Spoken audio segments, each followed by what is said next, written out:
Bonjour Valmont, ça va bien? Bonjour Stéphane, ça va très bien. Oui, alors on est en compagnie de Valmont Villeneuve. On va justement prendre les prochaines minutes pour te présenter. Explique-nous d'où ça vient ce goût justement de la sécurité routière en moto. Bon, au départ, je suis un motocycliste depuis plus de 50 ans. Et puis, j'ai eu l'occasion, dans le cadre de mon travail, j'étais policier à la Sûreté du Québec, d'être motocycliste pendant 8 ans. OK. Et puis, j'ai fait, dans les 10 premières années de moto, bon, j'ai eu certaines expériences de conduite moto. Et puis, à un moment donné, je cherchais de la lecture qu'il y avait dans ce domaine-là. Puis, je m'étais, lors d'une blessure sportive, là, je me suis retrouvé à la maison pendant quelques semaines. Et puis, il y avait rien d'écrit sur la sécurité. À ce moment-là, j'avais eu l'idée d'écrire un livre sur la moto, les techniques de conduite de moto. Et puis, suite à ça, ça avait eu tout de même un bon écho dans le monde de la moto. Et puis, j'ai continué après ça à travailler dans la sécurité en moto. Parce que j'avais une expérience de base au départ. Et puis, j'ai fait partie de l'escouade moto pendant 8 ans. Fait que c'est une chose qui m'a toujours intéressé. Que ce soit au niveau de la moto ou de la conduite des véhicules à moteur en général. Je me suis toujours attaché à améliorer les techniques de conduite. Fait que c'est devenu... On s'est d'ailleurs rencontrés il y a plusieurs années dans ce cadre-là. C'était très intéressant parce que toi, tu allais dans des salles, tu rencontrais justement des motocyclistes pour leur faire une conférence théorique. C'est un petit peu ça qu'on va faire là, un petit peu dans le cours aujourd'hui, dans les prochaines semaines. Là. Effectivement. Là, cette spécification, c'est pour la moto, mais les techniques de conduite qu'on donne, c'est certain qu'il y a des particularités à la moto, mais c'est bon pour tout le monde. Les gens qui conduisent l'automobile, ils peuvent écouter ce genre de cours-là pareil. Il va y avoir des petits trucs à apprendre, puis ça va même aider à composer auto-moto sur la route. C'est un plus pour tout le monde. C'est important que tu nous présentes ça parce qu'effectivement, on parlait beaucoup de sécurité routière. Au niveau motocycliste avec automobiliste, il y a beaucoup de choses à apprendre, là, beaucoup de choses pour la cohabitation. Là. Oui. En fait, dans mes recherches que je vous disais tout à l'heure pour la sécurité en moto, j'avais été chercher des statistiques québécoises et puis des statistiques américaines. Et puis, il avait découvert quelque chose qui est tout de même un petit peu spécial, c'est que le ratio moto-nombre d'automobiles, on avait le même ratio aux États-Unis qu'au Québec. Ça, vous allez me dire, ça fait une quarantaine d'années. Ça n'a probablement pas joué beaucoup depuis ce temps-là, mais c'était à 1 sur 1,32. Une moto, 32 véhicules à moteur. On avait le même ratio aux États-Unis, même si aux États-Unis, il y a quelques États qui ont 12 mois de soleil par année, là, mais un dans l'autre, c'est devenu au fil des ans un sport de tourisme. Hein? Ça vous permet de visiter différents États aux États-Unis, au Canada. Vous pouvez vous promener partout. Là. Effectivement. On n'a pas besoin de prendre l'avion ou le bateau. Là. On a un grand territoire lorsqu'on parle des États-Unis puis du Canada. Ceux qui ont la piqûre, dont je fais partie nécessairement, depuis au-dessus de 50 ans, c'est un beau... les gens parlent surtout de sport de moto. Personnellement, je me dis que c'est un loisir. Pour être un sport, la moto, ça demande... faut faire de la compétition, si on veut, de motocross ou de moto de course. Là, athlétiquement, il faut être correct. Mais faire du tourisme, là, même si on n'a pas la top shape, là, on peut faire des beaux voyages. Moi, personnellement, ça n'a jamais diminué l'engouement de faire de la moto et puis de voyager en moto. C'est tout à fait différent que de voyager en auto. Je dis toujours, lorsque on fait un voyage en moto, aussitôt que je démarre ma moto pour sortir de mon terrain, je suis déjà en voyage. Alors que les gens qui vont voyager en auto, souvent, ils s'en vont à une destination, à quelques centaines de kilomètres, puis ils vont. Puis ils ont hâte d'arriver. Non, moi, à partir du moment que je suis sur la route puis je commence à rouler, mon plaisir y est là. C'est instantané en quittant ma demeure. C'est un petit peu moins planifié, mettons, comme voyage aussi. Vous faites ce que vous voulez. Puis, oui. C'est ça. Oui, la planification, c'est moins compliqué. Puis en plus, j'ai la chance d'être retraité, fait que la date de retour se fait souvent en fonction du budget. Effectivement.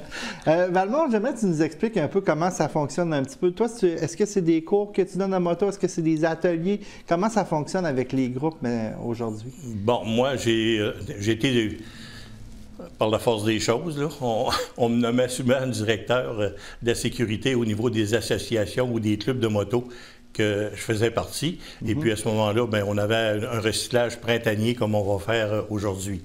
Des exercices sur un stationnement avec des cônes et puis un petit peu de théorie avec ça. Ça a été plus souvent qu'autrement, c'était du bénévolat parce que je suis un passionné, j'adore ça, puis les gens qui veulent s'améliorer. Bon, aujourd'hui, je le fais encore à l'occasion du bouche-oreille, mais je veux pas que ça devienne un emploi. Là. Ouais, moi, j'aime me promener, mais pour dépanner ou aider les gens qui vont me le demander, bien, ça peut être quelques personnes. Des fois, c'est personnel. C'est des gens qui veulent passer leur permis de conduire et puis ils veulent pratiquer puis avoir de la théorie. Et puis, je peux le faire personnel. Et puis, c'est quasiment du bénévolat, comme on dit, parce que j'ai la passion de ça. Et puis, j'en fais quelques-uns un peu à tous les ans. Puis il faut dire que conduire une moto pour conduire une auto, c'est complètement différent. Oui, c'est pas... c'est sûr qu'il y a une certaine... il y a une certaine expérience là, qui est similaire, ça c'est certain, mais on a plus intérêt à améliorer notre conduite moto parce qu'il y a des particularités. Avec une automobile, on est entouré de tôles, il y a des coussins gonflables, on est capable de prendre un petit coup, comme on dit, avoir un choc. En moto, on ne peut pas se payer ce luxe-là absolument. C'est pour ça que c'est important d'en apprendre le plus possible, puis d'avoir des cours de recyclage à tous les ans, pour améliorer, pour réussir à peaufiner notre technique pour que ça devienne sécuritaire. Puis plus on devient habile sur notre moto, ça demande beaucoup de concentration. Si on ne passera jamais à côté, la concentration en moto, il faut qu'elle soit là à 100 à 100 Surtout que depuis quelques années, on a des nouveaux pièges qui n'existaient pas il y a 50 ans. Il y a des nouveaux pièges, c'est important de les connaître parce que lorsqu'on se prépare à un piège, à tous les pièges qui peuvent survenir, il ne faut pas que ça devienne de l'anxiété, il ne faut pas qu'on soit préoccupé par ça. Mais il faut en être conscient tout le temps de ça. Fait que le fait d'avoir des cours et puis de reconnaître les dangers, à ce moment-là, connaître le danger, c'est déjà 50 de l'apprentissage. De l'apprentissage et puis de la sécurité. Quand tu sais, si tu n'as jamais préparé à éviter tel piège ou tel piège, la journée qui va arriver, bien, les accidents, ça dure une seconde, une fraction de seconde. Alors que si on est déjà préparé à ce genre de piège-là, bien, on va prendre des mesures, c'est-à-dire des changements de position sur la route, des réactions qui vont déjà diminuer le danger, ce qu'on appelle la conduite préventive, en fait. Effectivement. Avant qu'on aille plus loin dans le cours, j'aimerais que tu nous parles un petit peu du tableau. On va s'en servir beaucoup du tableau dans cette série de cours. Puis toi, tu as marqué des choses intéressantes. Il y a des mots-clés là, avec nos lettres là, qui sont intéressantes aussi. En préparant le cours, ben là, il y a toujours une présentation. Ben oui. Bienvenue au cours. Puis avec les lettres, j'en avais déjà 3 que j'étais correct. Là. Le CSR, le Code de sécurité routière. Oui. Il y avait le J, fait qu'avec les lettres du poste de télévision, ben j'ai dit que, bon, ça fait un petit quelque chose. Puis d'ailleurs, au niveau, c'est ce qu'on veut faire, c'est que c'est sûr que vous allez peut-être voir au travers de l'émission quelques images, mais on va aussi se servir beaucoup des tableaux. Tu as dessiné beaucoup de tableaux au fil des ans, justement pour bien illustrer nos façons de faire qu'il faut faire. C'est ça. C'est ça. Pour donner un cours, le fait d'avoir l'exprimer verbalement ou avoir des tableaux, bon, on sait que les êtres humains, apparemment, il y en a une moitié qui sont auditifs, les autres sont visuels. Ouais. Avec les deux, je pense qu'on réussit à rejoindre plus de monde, puis que tout le monde comprend. Il y en a que ça leur prend des dessins, il y en a d'autres juste à écouter. Il n'y en a pas un qui est meilleur que l'autre, excepté que c'est un avantage là, de procéder de cette façon-là pour moi. Une chose que je voudrais peut-être souligner, c'est que les gens qui vont nous écouter, les téléspectateurs, s'ils veulent enregistrer l'émission, je leur donnerai peut-être ça, moi, comme conseil, s'ils veulent l'enregistrer, quitte à plus tard la regarder, étant donné que le répétitif pour la sécurité, c'est toujours bon. Et puis, quitte à prendre des notes à ce moment-là, parce que là, dans le moment, au premier cours, visuellement, c'est peut-être pas le temps de prendre des notes, parce que si vous prenez des notes, vous allez manquer une partie des explications que je vais vous donner. Fait que l'idéal, ce sera peut-être ça, de l'enregistrer, puis de temps en temps, quitte à le regarder ou là, à l'arrêter, puis prendre des petites notes, puis répéter ça. Là, Peut-être avant d'aller au vif du sujet, peut-être nous donner quelques thèmes qu'on va aborder au fil de la saison, là, au fil de la série. Peut-être nous donner juste quelques exemples. OK. L'habillement, des exercices sur stationnement, les lois, les règlements, les positions dans la voie sur la route, les formations zigzag, file indienne, traverser une voie ferrée, la pluie, les lignes sur la chaussée, rouler sur l'autoroute, prendre l'autoroute, circuler en groupe, passage d'un feu de circulation, l'accordéon, les voies réservées, les corridors qu'on doit emprunter lorsqu'on roule en zigzag, la règle des 2 secondes, les cyclistes, le stationnement, le système Smith, les vélos, les autobus d'écoliers, les casques de moto. En gros, ça fait le tour pas mal là, des sujets qu'on va toucher. Là, tu nous dis qu'on a tout un menu, là, c'est ça? Oui, il y a un bon menu, mais ça va être...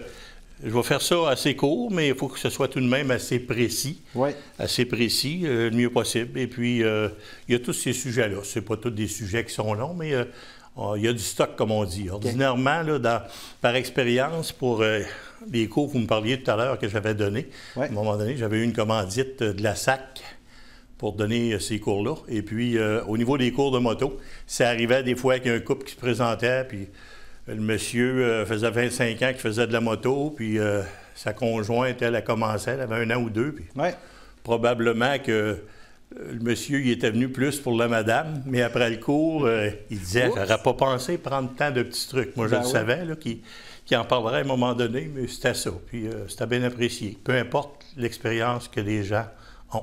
OK. Donc, là, notre première capsule, ça va être probablement sur l'habillement, c'est ça? Effectivement. Oui? Bon, bien, alors on y va dans quelques instants. OK.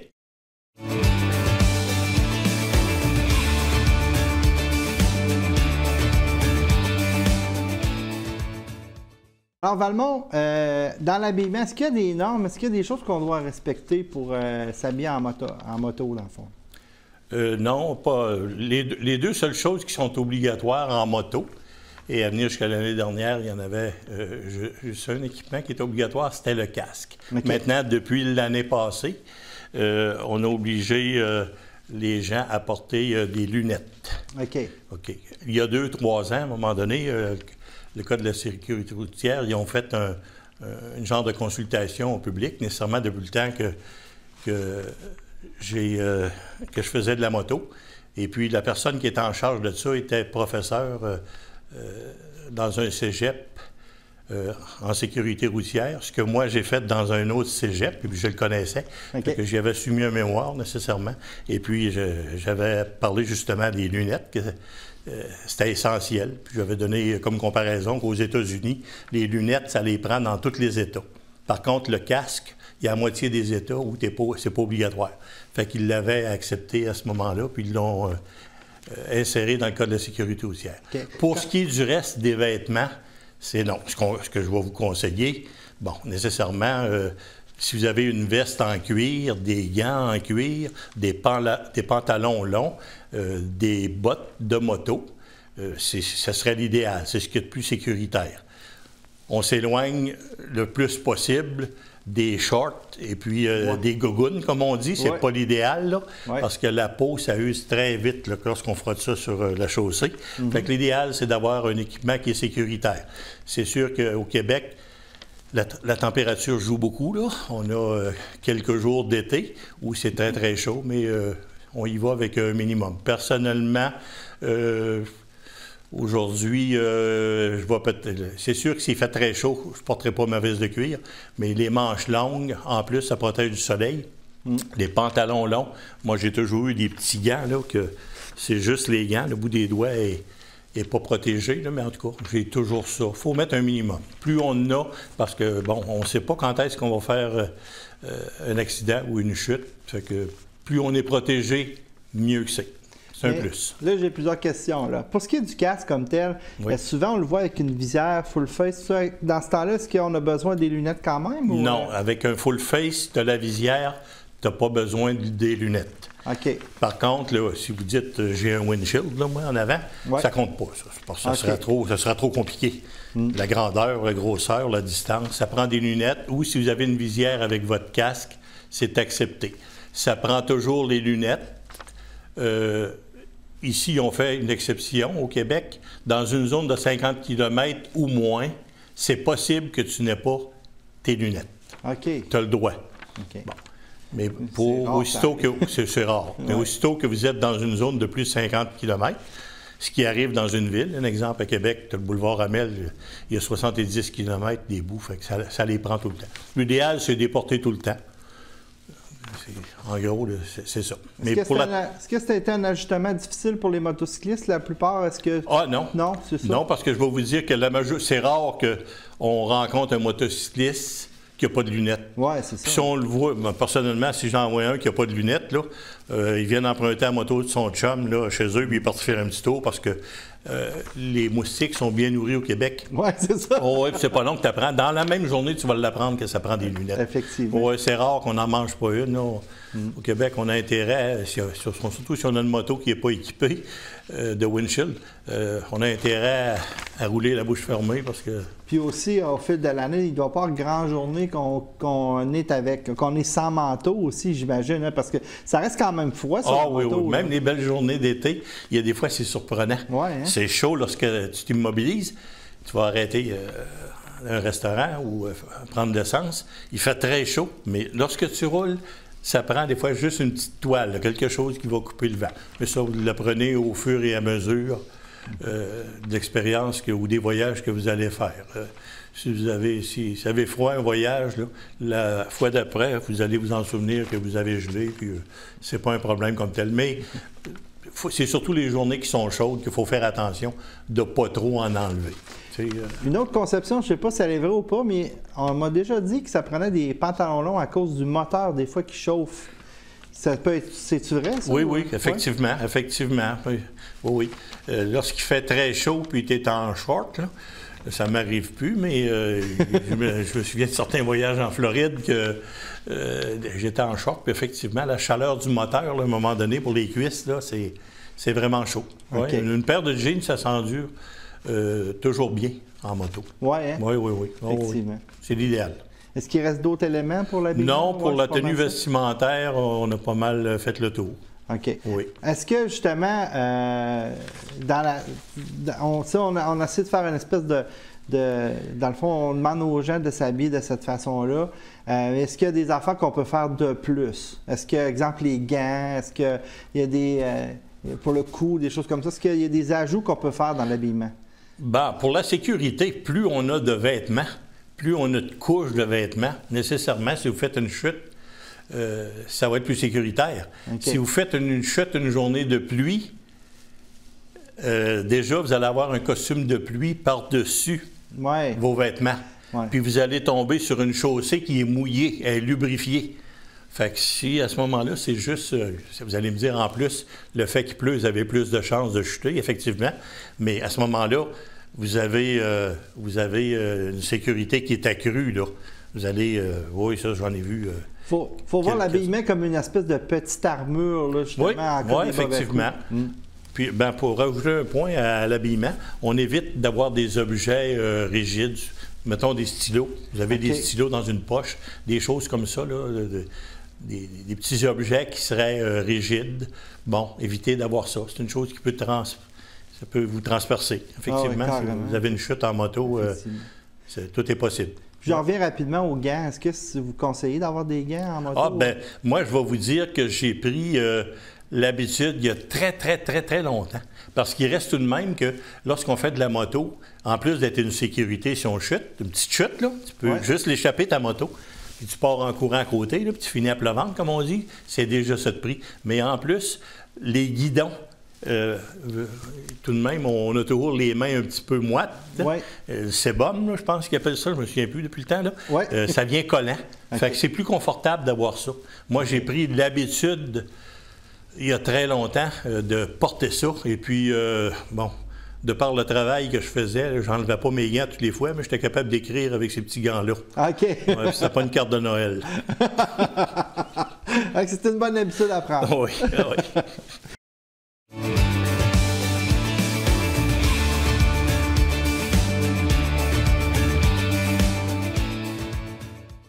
Normalement, on s'en va dans les exercices maintenant. Là, tu en as quelques-uns dans le tableau qu'on vient d'afficher.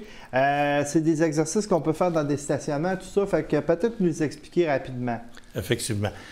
Vous avez vu que je les ai pas numérotés, mais on fait expert avec ces exercices-là. Mm-hmm. À tous les printemps, on se doit, et c'est une chose que j'ai toujours fait, même si ça fait plus de 50 ans que je fais de la moto, d'aller quelques minutes à tout bout de champ sur un stationnement et puis de pratiquer ces manœuvres-là avec votre moto.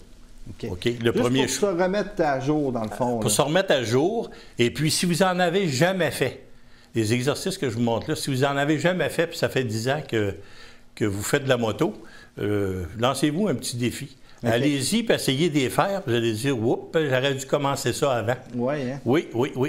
C'est extrêmement important. Parce qu'au départ, pour être capable d'être sécuritaire sur la route, puis être capable d'éviter des objets ou des situations dangereuses, il faut être capable de manier sa moto le plus parfaitement possible. Si on a de la difficulté à tourner puis qu'on est toujours en équilibre, on ne se donne pas de chance. Ça ne fonctionnera pas. C'est ça. C'est un peu comme un joueur de hockey. Là. Le meilleur, là, c'est celui qui se tortille à la glace de toutes les façons, puis il fait des pirouettes. Puis, on a vu là, depuis quelques années les nouveaux joueurs, les talentueux, là, ils font des affaires que... Ils ne se faisaient pas dans le temps de Maurice Richard. Là, c'est rien que ça. Pourtant, ils ont des patins, ils ont des hockey. Non, ils ont fait des exercices. Même chose pour la moto. Ça vaut la peine. Là. Il y a un bon but à ça, c'est de rester en vie. Effectivement. Ouais. Allons-y avec les exercices. OK. Ces 6 exercices-là, ça complète pas mal toutes les manœuvres qu'on va avoir à faire en moto. Okay. La première ici, et chaque point représente des cônes. Et puis la ligne, c'est votre trajet que vous allez faire avec la moto.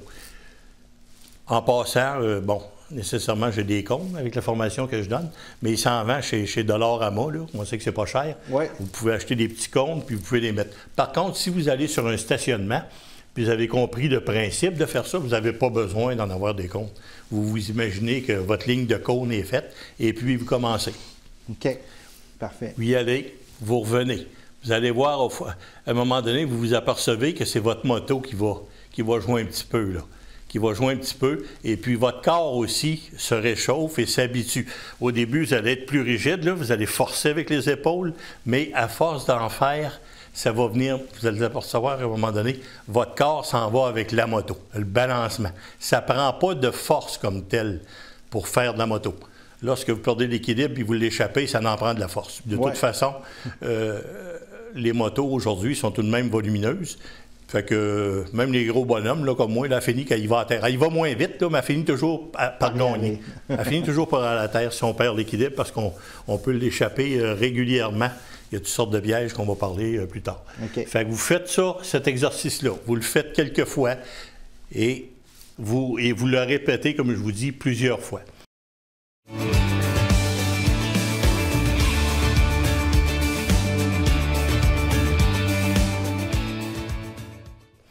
La deuxième, on appelle ça des courses de tortue. Là, vous allez très lentement avec votre moto. Vous faites une ligne droite, le corps droit, les pieds, ses yeux à pied, puis là, vous allez lentement. C'est certain que si vous déclotchez en première vitesse, puis vous vous en allez, ça n'ira pas lentement. En première vitesse, ça va tout de même aller trop vite. Le but, c'est pas ça. C'est d'apprendre à jouer avec votre clutch. Okay. Et là, vous restez en équilibre. Le truc qu'il y a pour gagner le concours avec ça, si vous faites un petit concours avec vos amis, dites-leur pas, là.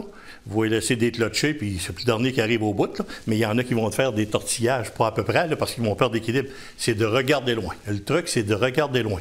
Vous fixez au loin et vous avancez en déclotchant lentement. Vous allez voir, sur un certain trajet, peut-être sur 100 mètres, vous allez continuellement déclotcher, arrêter. Vous avez le frein avant, avec la main. aussi que vous pouvez jouer ou votre frein de pied.